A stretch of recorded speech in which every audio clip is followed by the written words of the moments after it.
She wasn't born into royalty. She didn't come with riches, armies, or power. Just an orphan raised in exile. A foreign girl living under the rule of the world's most powerful empire. Yet she was chosen, not by chance, not by beauty alone. She was positioned by divine purpose, hidden behind palace walls for such a time as this. But while kings drank from golden cups and nobles plotted in secret, a quiet battle was brewing, one that wouldn't be fought with swords or chariots, but with fasting, faith, and the bravery to speak when silence could mean death. Her name was Esther, and this isn't just the story of a queen. It's the story of how God saved a people through the most unlikely of heroes. In the days of King Xerxes, who ruled over 127 provinces from India to Ethiopia, his power stretched across the known world. From his throne in Susa, he reigned with absolute authority. To display his greatness, Xerxes held a lavish feast for 180 days, inviting nobles, princes, and military leaders from across the empire. Gold goblets and royal wine flowed freely.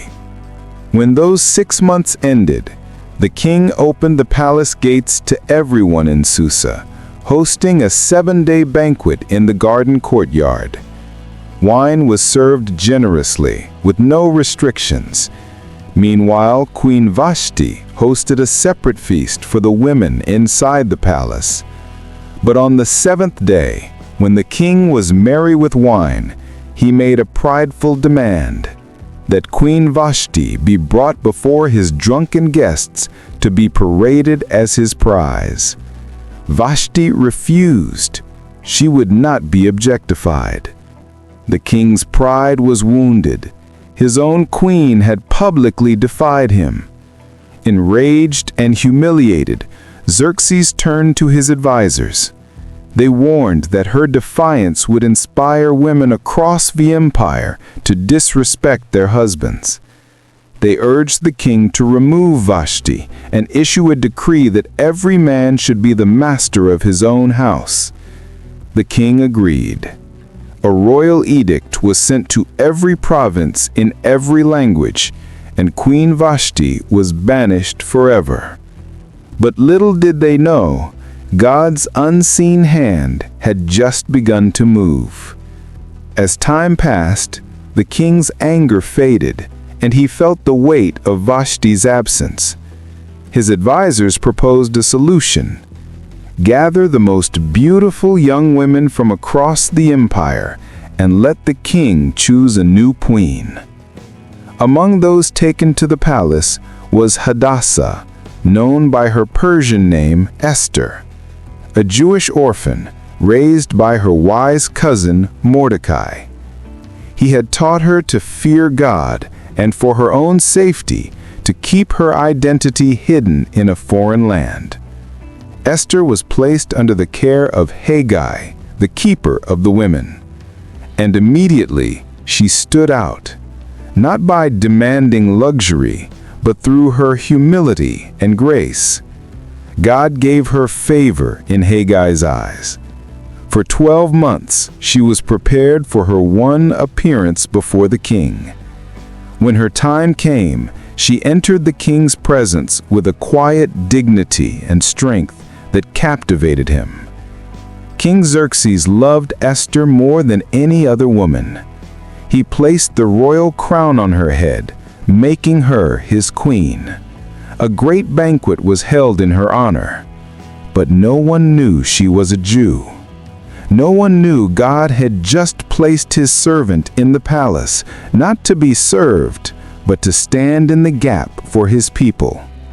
Esther continued to live quietly, still following Mordecai's guidance. And Mordecai, positioned at the king's gate, overheard a chilling plot.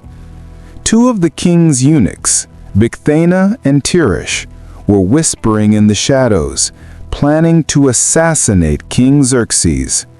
Mordecai didn't hesitate. He sent word to Queen Esther, who revealed the plot to the king, giving credit to Mordecai. An investigation proved the report true. The traitors were executed. Mordecai's deed was recorded in the royal chronicles. But then, nothing. No reward, no recognition. Just a name, quietly inked into the records of the empire. A forgotten act of loyalty, waiting for its moment. Soon after, the king promoted a man named Haman the Agagite to the highest position in the kingdom. A decree was issued: all must bow to Haman. But Mordecai refused. Day after day, Haman saw this defiance, and his anger burned. When he learned Mordecai was a Jew, his hatred consumed him. He didn't just want to punish one man. He wanted to destroy an entire people. Haman cast lots, Purim, to choose the date for their annihilation. Then he went to the king with deceitful words. "There is a certain people scattered among your provinces. Their laws are different. They do not obey the king's laws. It is not in your interest to tolerate them." The king, in his carelessness, agreed. He gave Haman his signet ring. A royal decree was sent to every province. On the 13th day of the 12th month, every Jew, young and old, was to be killed. As the message spread, Susa was thrown into confusion. Mourning broke out among the Jews. When Mordecai learned of the decree, he tore his clothes, put on sackcloth and ashes, and wept bitterly in the city streets. When Esther heard her cousin was in mourning, she sent a messenger to find out why. Mordecai's reply was urgent. "Go into the king's presence and plead for your people." But Esther was terrified. She replied, "Anyone who approaches the king without being summoned is put to death, unless he holds out his golden scepter, and I haven't been called for 30 days. Mordecai sent back a message that would change history. "Do not think that because you are in the palace you will escape when all other Jews are killed.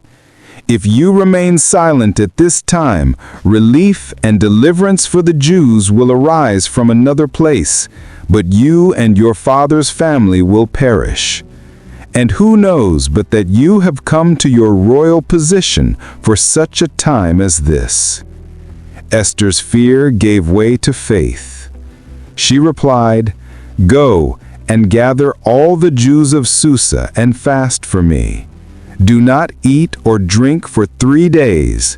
I and my attendants will fast as well. Then I will go to the king, even though it is against the law. And if I perish, I perish." On the 3rd day, dressed in her royal robes, Esther stood in the inner court. The king saw her. His heart moved. He extended the golden scepter. With relief, she touched its tip. "What is your request, Queen Esther? Even up to half my kingdom it will be given to you." Esther wisely did not reveal her hand.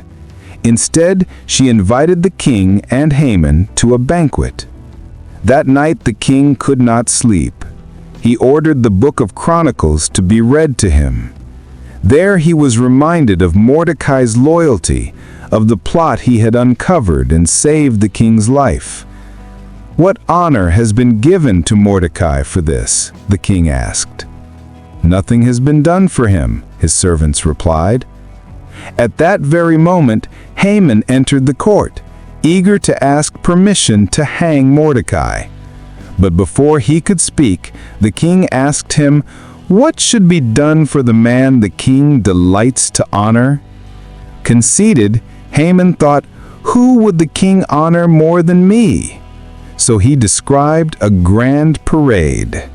Let the man be dressed in the king's own robes and led on the king's own horse through the city, while a noble official proclaims, 'This is what is done for the man the king delights to honor.'" "Excellent," the king said. "Go at once and do exactly that for Mordecai the Jew." Haman's face fell. Humiliated, he was forced to honor the very man he sought to destroy. At the second banquet, the king asked Esther again for her request. This time, she spoke from the depths of her soul. "If I have found favor with you, your majesty, grant me my life. This is my petition, and spare my people. This is my request. For I and my people have been sold to be destroyed, killed, and annihilated." The king was stunned. Who is he? Where is the man who has dared to do such a thing? Esther pointed to Haman. "The adversary and enemy is this vile Haman." The king erupted in fury. He stormed out of the room. Haman, terrified, stayed behind to beg Queen Esther for his life. In his desperation, he fell onto the couch where she was reclining. The king returned at that moment and saw him. "Will he even molest the queen while she is with me in the palace?" The king's guard seized Haman, and he was hanged on the very gallows he had built for Mordecai. Thus, the plans of the wicked were overturned in a single moment. But the danger wasn't over. The decree against the Jews, sealed with the king's ring, could not be revoked. So Esther approached the king once more, pleading for a solution. The king gave Mordecai his signet ring and the authority to write a new decree. This edict gave the Jews in every city the right to assemble and defend themselves against any who would attack them. On the day appointed for their destruction, the 13th of Adar, the Jews stood united. With royal authority and newfound courage, they defeated their enemies. What was meant to be a day of mourning became a day of victory. To commemorate their deliverance, the Feast of Purim was established, a time of feasting, joy, giving gifts to one another and presents to the poor. A day marked for death had become a day of life. Mordecai was elevated, second only to the king, and used his power for the good of his people. And though God's name is never mentioned in the entire Book of Esther, his fingerprints are everywhere. In every twist of fate, every moment of courage, every divine coincidence. What was meant for destruction, God used for salvation.